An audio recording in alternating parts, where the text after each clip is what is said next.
Hello, all the supporters and fans of Operation Underground Railroad. Thank you for joining us here today on this hangout as we enter this 4th of July weekend and consider all the blessings that we have as Americans, the blessings of freedom. And the reason this is an important time for us here at our foundation. Hello, all the supporters is because there are so many who do not have what we have. There are so many who do not share in the same blessings of liberty, and too many of those people, as you well know, are children. And we're trying to do something about that, and you are too, by being here with us, by supporting us. If you have not had the chance already, we invite you to go to our website at O.U.R.rescue.org and check out our Freedom for All campaign, where you can learn how to leverage some of our assets to get the word out or use your own, create campaigns, and get this message of freedom, what freedom really is, and the fact that there's a responsibility on our part, those who have freedom. I want to tell you a story that happened to me more than half a decade ago.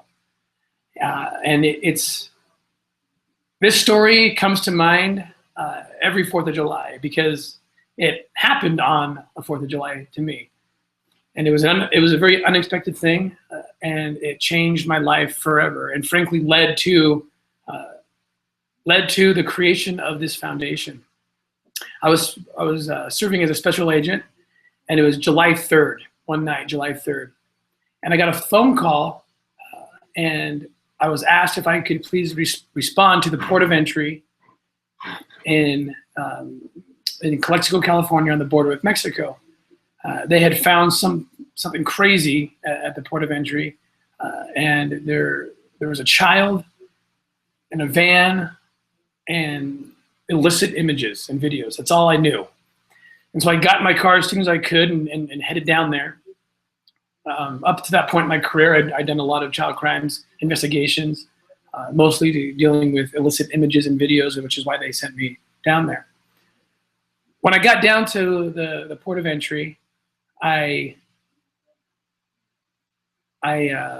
saw a horrific sight.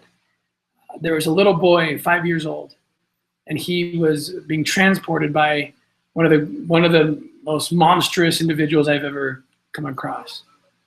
And inside the van was videos of this little boy being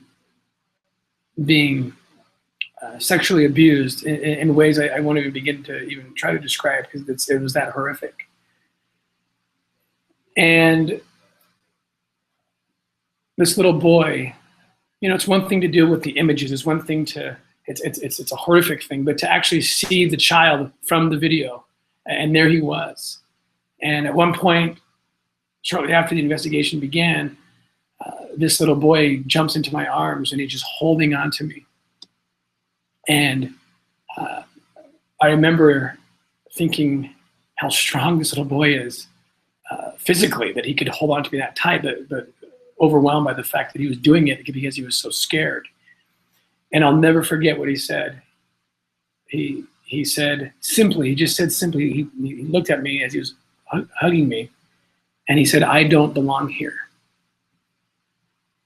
And shortly thereafter, he gave me this little necklace.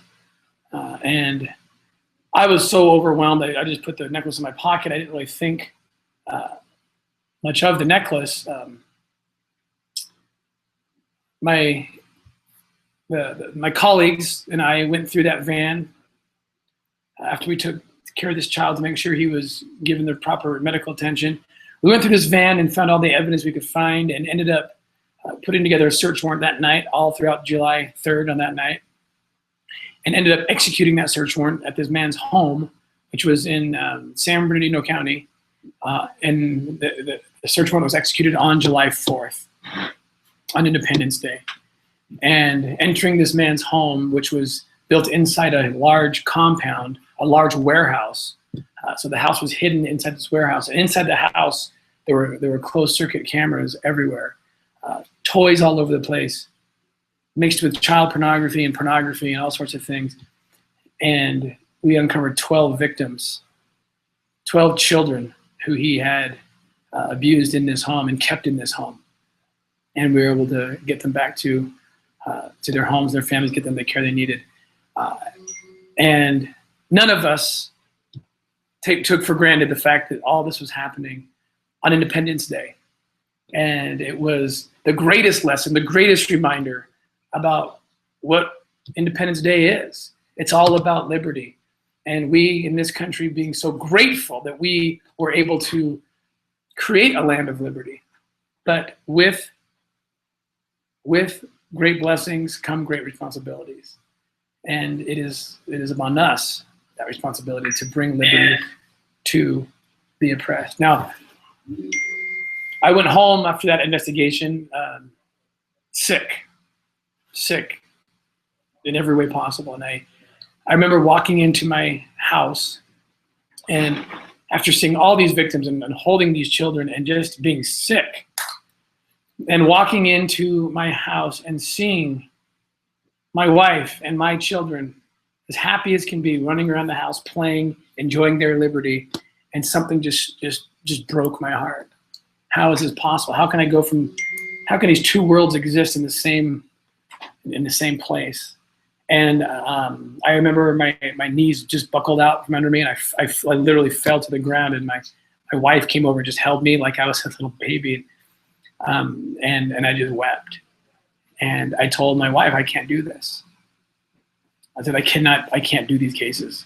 It was destroying me. And we talked a lot, and I thought a lot. And again, celebrating the 4th of July, I was thinking about America, and I love American history.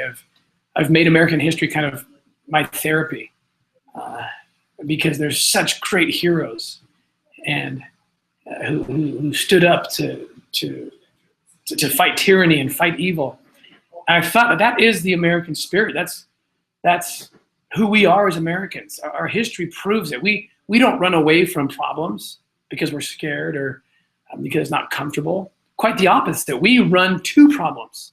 Historically, we run to problems. We as a country run into the dark places of the earth when called upon, no matter how dark, no matter how wicked or evil, and we go. That means we're going to help somebody and help those that are oppressed and have no liberty. And I remember thinking to myself in that moment that I didn't want to be someone who would betray that memory, who would betray those American sentiments. And instead of letting this case be the thing that pushes me out of that game, as dark as it can be, I made it the thing that compelled me to be in that game forevermore. And after that experience, something else happened with that necklace. That, call it luck, call it fate, call it God, a coincidence, whatever you want to call it, but this is what happened. My son came across the necklace, and he said, Dad, and I told him the story about it. He was old enough, and I thought I could tell him the story. He said, Dad, it's pretty cool that your name is engraven into this necklace. And I kind of laughed. I said, what are you talking? I thought he was just messing with me. What are you talking about? My name's not on that necklace. And I'm just kind of, thick in the head or something. I never recognized this or didn't pay attention. But he pointed out that there was a little scripture that was etched into that script, to that necklace. And it was from the book of Timothy in the Bible. And so sure enough, there was my name. And just to me, that meant something. And that necklace became a symbol of that 4th of July, a symbol of what it means to have liberty. It comes with responsibility.